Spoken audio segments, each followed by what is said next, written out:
Cara menyikapi pertemanan yang toksik secara marak ya Wak di luar sana. Cara? Menyikapi pertemanan yang toksik. Kalau kamu gimana? Kita udah tahu dia toksik nih. Tapi kita misalkan ada bisnis di situ. Iya. Kalau aku sih paling pasti ngebatasin sih. Kenapa sih mereka nggak bisa leave dari lingkungannya mereka? Dari dia deliver itu aja, kita bisa tahu kok orangnya sebenarnya. Ini orang manipulatif kah? Dia ngomong fakta kah? Dia cuma playing victim kah?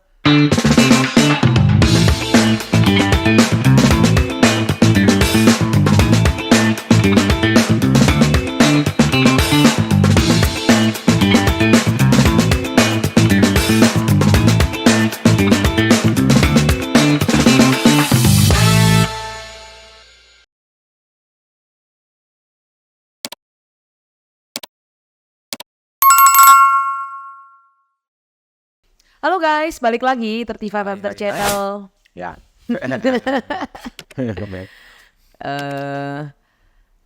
Hari ini kita mau bahas mengenai ini, Apa tuh?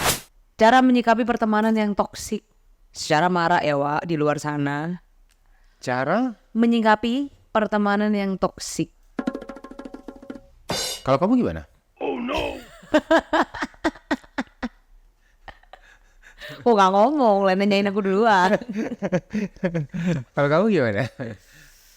Ya, yang susah itu ketika udah toksik dan kita ada butuhnya. Gimana? Kita menyadari kalau pertemanan ini toksik. Oke. Pilihannya kan cabut nih. Masalahnya nggak bisa cabut karena kita punya agenda, kita ada kepentingan nih misalkan. Iya kan? Iya, of course lah kita bisa milih kita berteman dengan siapa, iya kan? Tapi terkadang kalau kita udah ada kepentingan juga, gimana yo? Mau cabut, ini duit masih nyantol kan begitu.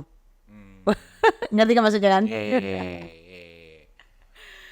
Kayak gitu tuh, yang menurutku ya itu agak susah ya. Akhirnya kan harus buka dua ya.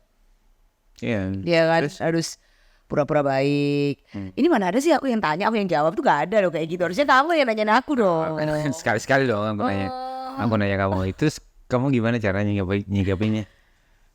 Iya, kalau aku sih lebih memilih untuk buka dua kali ya.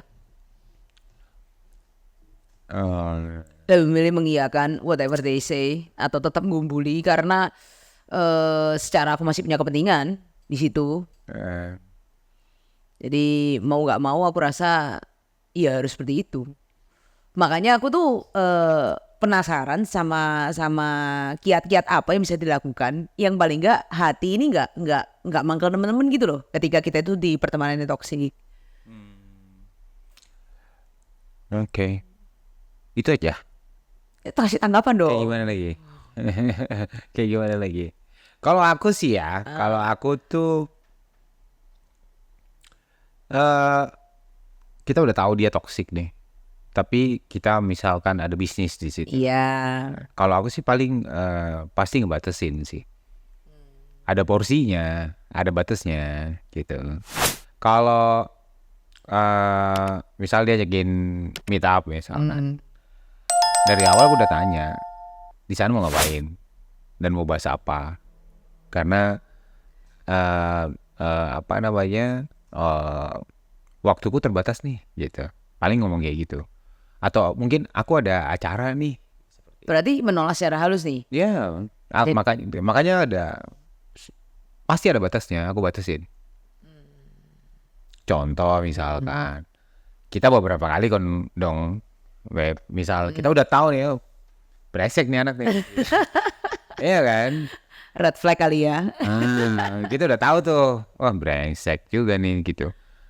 Beberapa kali dia ngajakin segala macam kan udah, cuman sekali doang udah.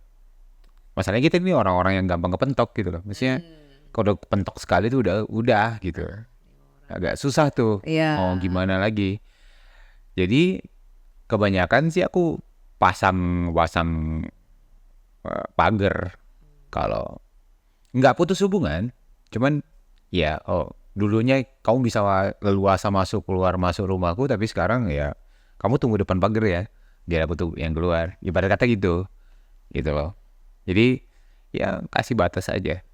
Selama bisnis itu masih berjalan. Gitu loh. Karena ya gimana lagi, misalkan ada kontrak atau apapun itu durasi waktunya masih lama nih misalkan. Ya mana kita nggak bisa, kita kena penalti misalkan kalau kita akhiri sepihak ataupun, jadi ya nggak ada pilihan kan. Jadi ya tetap aja profesional aja di situ. Cuman kalau untuk urusannya pribadi nih udah sorry ya gitu. Maksudnya Udah dari nolak situ secara lagi. halus lah aja, iya. Kayak gitu sih. Karena makin kita pikirin makin stres gitu. Nggak ada obatnya selain ngebatasin. Ya mau mingle ya. Nggak, Isinya yang ada aja kita fake. ya. Kalau kita tetap mingle sama dia dengan bukan urusan bisnisnya kita ya. Aduh, males banget. Enggak deh. Gitu sih. Apalagi ada juga yang kayak ngobrol soal mingle ya. Ada lagi beberapa kali itu aku temuin kayak ini orang sebenarnya ini orang ini orang tuh nggak suka sama kita. Cuman dia tetap invite kita karena dia punya kepentingan di situ. Oh, jadi mereka yang punya kepentingan ke kita.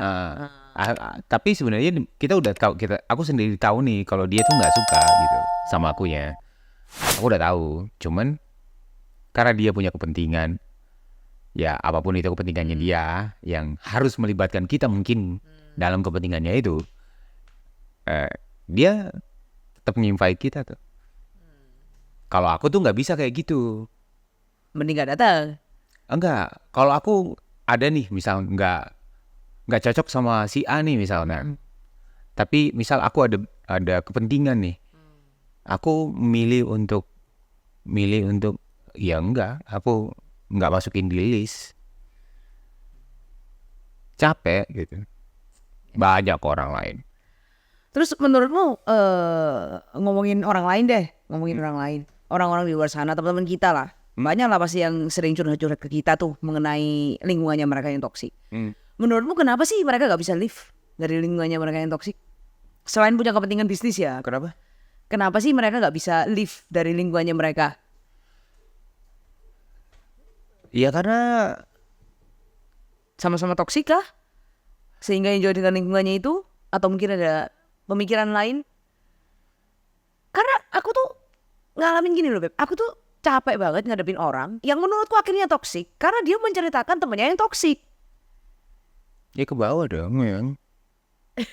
Iya ke bawah gitu. Makanya kalau dengerin gini deh, kalau ada orang curhat jangan ditelan mentah-mentah. Intinya begitu. Jangan ditelan mentah-mentah, dengerin aja dulu gitu. Tapi jangan langsung menyimpulkan orang yang menurut dia yang dicurhatin itu orang yang nggak benar ataupun nggak baik atau apapun itu bahasanya. Ya jangan ditelan mentah-mentah, dengerin aja dulu. Lihat cara. Toh kelihatan kok menurutku gini. Dari orang ini ada orang temen curhat nih, ya kan? Ada orang temen curhat gitu, atau temennya kita curhat ke kita gitu. Dari dia deliver itu aja, kita bisa tahu kok orangnya sebenarnya. Ini orang manipulatif kah? Dia ngomong fakta kah? Dia cuma playing victim kah? Kan kelihatan tuh sebenarnya. Dari bahasa tubuhnya kan biasa kadang itu bisa kelihatan. Iya kan? Jadi dari dulu sih kalau aku tuh dengerin orang curhat tuh aku cuma dengerin dulu gitu, dengerin aja, nggak ngejudge. Aku dengerin dulu sambil aku perhatiin bahasa tubuhnya. Jadi bisa ketebak dari body language itu tadi. Nggak selalu tapi sering. Nggak selalu tapi sering. Ini orang bohong kah? Manipulatif kan? Playing victim kah? Bisa jadi dia yang ini, dia putar balikan. Kan kita nggak tahu. Iya kan? Jadi ya buat teman-teman di luar sana ketika dengerin orang curhat jangan disimpulkan langsung gitu. Belum tentu dia nangis-nangis, belum tentu dia meneteskan air mata, tapi iya kan? Ya, hati orang nggak bisa ketebak. Iya, makanya jadi kalau dengerin curhat ya kayak gitulah, dengerin aja dulu. Tapi jangan langsung menjudge orang yang enggak. Dengerin dulu gitu loh. Nah pertanyaannya adalah gimana caranya keluar dari itu kan? Iya kan? Dan apakah bisa terpengaruh? Ya bisa banget, bisa banget. Makanya aku tuh paling nggak suka gitu loh. Sekali dua kali aku dengerin cerita yang contoh lah kamu Feb, ya kan? Kamu ceritain ini kayak gini, kayak gini, kayak gini, kayak gini. 2 kali 3 kali aku dengerin tuh. Tapi kalau dari ceritamu itu orang ini selalu begini, selalu begini, selalu begini. Berarti memang orangnya begitu. Aku udah nggak mau dengerin lagi tuh. Karena ya semakin kita terima terus kan bisa ke bawah kan. Racunnya nular. Nah itu dia. Jadi kesimpulannya kalau ketemu sama lingkungan yang toksik tapi kita masih relate, masih harus berhubungan, mendingan kita jaga batasan aja gitu ya. Iya kita harus punya batasan.